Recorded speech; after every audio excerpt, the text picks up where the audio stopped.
seconds left. 5 seconds left.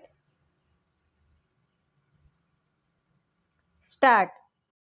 Ladies and gentlemen, I have great pleasure in coming to this place and addressing the students of various schools and colleges in the city on the occasion of Bharati Day celebrations.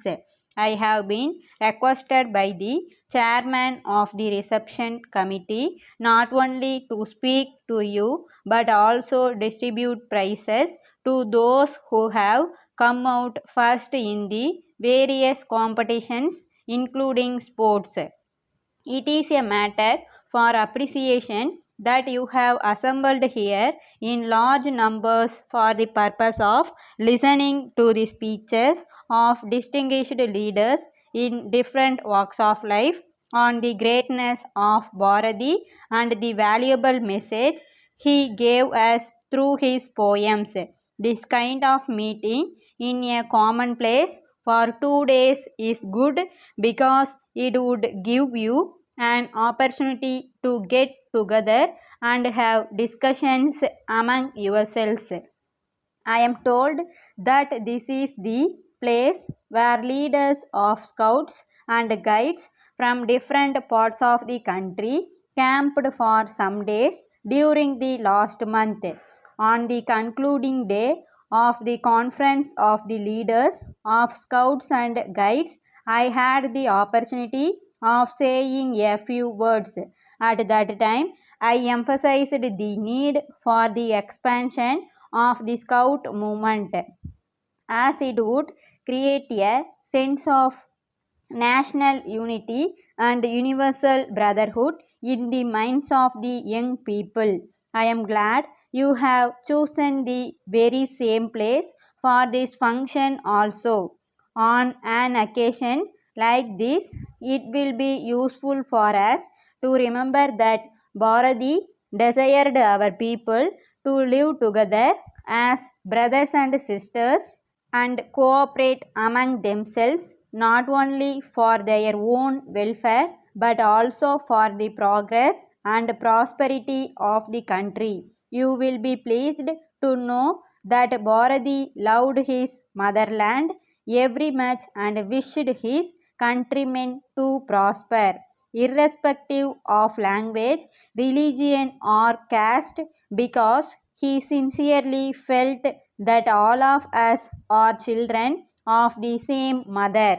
He really thought that only when the country became independent from foreign rule, the people could progress, and that was the reason why he awakened our men and women through his many poems and made them fight for freedom.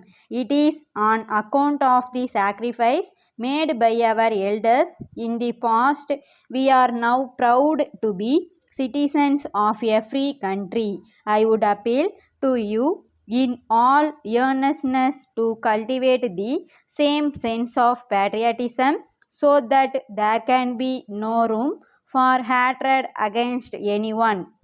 The great poet wanted us to be united and strong and very much desired that the resources of the nation should be properly spent for the welfare of the people. He also emphasized the need for giving the rightful place for women in our social life. I have read his poems over and over again from school days and I have been greatly benefited by them. I would therefore like you to read his poems with interest so that you can also be inspired by his message and develop a national outlook. It is a matter for pride that he had great love for his language. You know his poems are in Tamil and at the same time the message he gave through them is for the welfare and progress of the humanity as a whole. It is on account of the universal nature of his poems that they have been translated in a number of Indian and foreign languages. At this stage, I am not going to speak more about the greatness of Bharati because eminent speakers who are present will deal with it in detail. Letter dated 5th June 1982 from the manager Pandian Paper Mills Palani to Messrs. Kumaran and Sons Booksellers Race Course Coimbatore. Dear sirs, we thank you for your letter of the second instant written to us in response to our advertisement in the newspapers and note that you are interested in taking up dealership for our products in Coimbatore and Salem districts. As desired by you, our terms and conditions for appointment as dealers together with a copy of the price list are enclosed. We have also sent to you by separate post samples of different kinds of paper produced by us. In this connection, we are glad to inform you that we are in this field for over 2 decades and have been improving the quality of paper from time to time by adapting the latest technology. Our products are in great demand not only in the state and the central government offices, many private firms, but also in supplying our goods to the leading printers and publishers. We hope and trust that our terms will be agreeable to you. In case you require any further information, we will be glad to furnish you. On hearing from you, we will be pleased to depute our representative to visit your place and discuss in detail about the terms of agreement between us, hoping to hear from you as early as possible. Yours faithfully.